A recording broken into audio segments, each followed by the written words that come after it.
Alors, je vais vous parler de ce qui s'est passé le 12 juillet 2016, le jour où j'ai clairement compris de quoi j'étais capable. J'ai découvert un pan d'humanité qui était un peu là, tapis, un peu undercover. Alors, ce qui se passe le 12 juillet 2016, je suis tranquillou chez moi en train de préparer mon sac.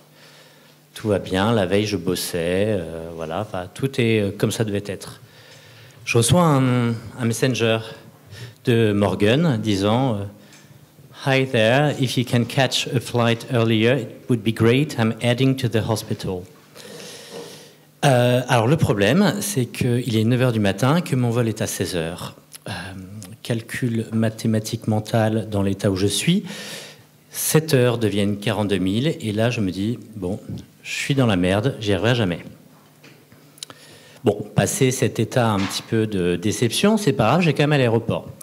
Comptoir de Roissy, j'ai l'impression que absolument tout le monde veut aller à Chicago, donc la salle est bourrée à craquer, et ce qui est au départ de l'agacement devient de l'énervement, voire un peu d'hystérie. Alors pour ceux qui me connaissent, l'hystérie, c'est pas exactement moi, mais là, vous me voyez assis sur le chariot, en train de trépigner, de faire un peu des gestes dans tous les sens. Je commence un peu à suer, un peu à pleurer. Enfin, j'hésite entre un terme un peu théâtral ou grotesque, mais ce qui devait arriver arriva, ça marche puisque quelqu'un du comptoir vient me prendre la main et me prend, et de fil en aiguille, je me retrouve dans la salle d'embarquement. Salle d'embarquement, il est donc 16h moins des brouettes, donc 7 heures de vol. Donc je vous rappelle, calcul mental, j'en étais à 7 heures qui étaient 42 000, plus 7 heures qui vaut 42 000, j'en suis donc à pi puissance infinie. Je n'y arriverai jamais, je ne serai jamais là à temps. Évidemment, du coup, dans l'avion, un petit peu un boulgui-boulga d'émotions, donc rire, larmes, champagne, et évidemment, grande proximité avec le personnel navigant, qui prend fait et cause pour moi, donc je repars avec un sac de goodies à n'en plus finir. J'atterris à Chicago, on ouvre le mode avion, toujours rien. 14 heures. Hein. Bon, j'ai ma chance, je me dépêche, 2 heures de route, je peux arriver, aller un peu au-dessus des speed limits américaines, 1h30 si je me démerde bien. Bon, espoir de courte durée, puisque à l'agence de location, en train de discuter avec Honda, qui était en train d'essayer de me vendre ses assurances automobiles, je reçois un messenger de Janice, la maman de Morgan, qui me dit Your little baby boy is born, welcome Richard. Ah, incroyable. Bon, là, je suis en face de Honda encore, je vous rappelle. Et là, il se passe un truc, une émotion. Ce concept devient assez réel. Et en même temps, je suis encore une fois au comptoir de l'agence de location de voitures. Et là, je dis, le temps s'arrête. Je reçois un autre texto, je le sens. Bon, j'ai envie de le regarder. En même temps, j'ai envie de profiter de ce moment. Je le regarde parce que je me dis, c'est peut-être la photo. Et merde, j'ai un bébé moche. Bref, il ressemble à Mohamed Ali après un combat. Donc après, effectivement, tout le monde te dit c'est normal, mais quand c'est le tien, tu le vis différemment. Bon, c'est pas grave, il sera comme ça. Je me dépêche sur la route, direction Kankakee, Illinois. Donc c'est vraiment le Midwest américain, direction l'hôpital Sainte-Marie. Donc l'hôpital Sainte-Marie, il y a la Vierge, une statue de la Vierge Marie au-dessus, enceinte, évidemment comme toutes les statue de la Vierge. Et bref, voilà, Nurse Jane nous accueille et direction la chambre d'hôpital, la chambre de Morgan.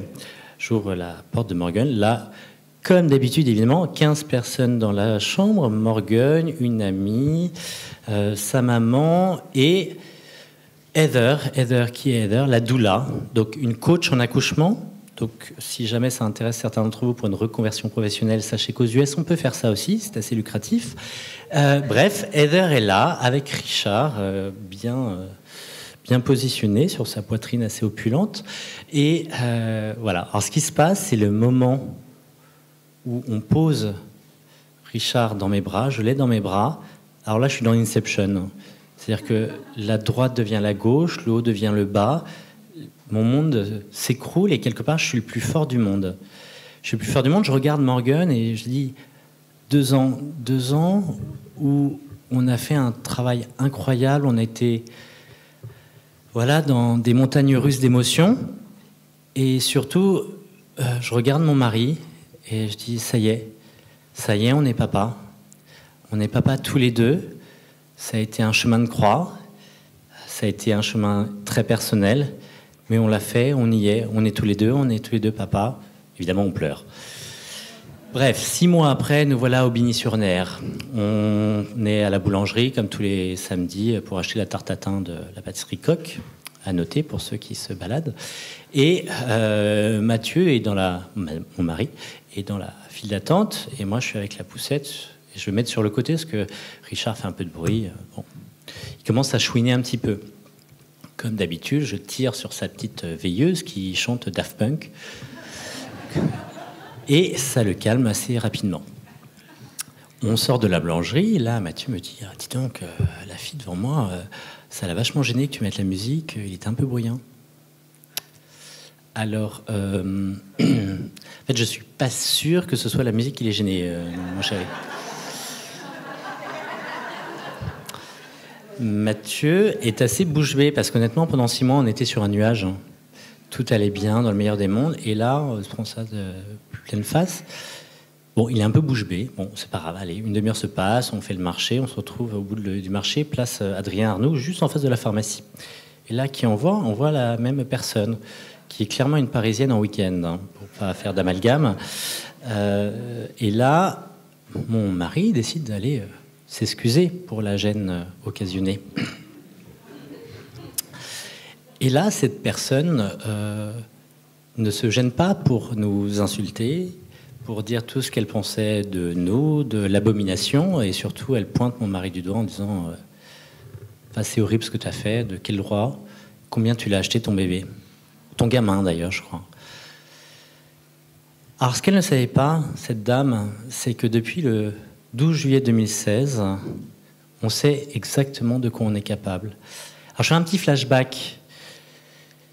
Quand j'étais adolescent, à la fin de mon adolescence, j'étais chez le psy, comme pas mal de monde, pour discuter un petit peu. Je parlais. Un jour, la psy m'a dit « Non mais attendez, pardon, parce qu'elle me vous voyait quand même. Attendez, vous avez entendu ce que vous venez de dire ?» Je dis « Qu'est-ce qui se passe ? Je suis chez le psy, normalement on ne me juge pas. Répétez-le. » Là, je dis « Non, je sais, ma mère, elle se sacrifierait pour moi. Je le sais, elle le ferait. Elle donnerait sa vie pour moi. » À l'époque, quand je dis ça, ces mots n'ont pas la même résonance et j'ai un concept.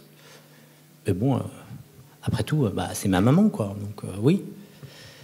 Mais en fait, le 12 juillet 2016, je sais très bien que mon mari et moi, on ne laissera jamais personne de faire du mal à notre enfant par les faits ou par les mots.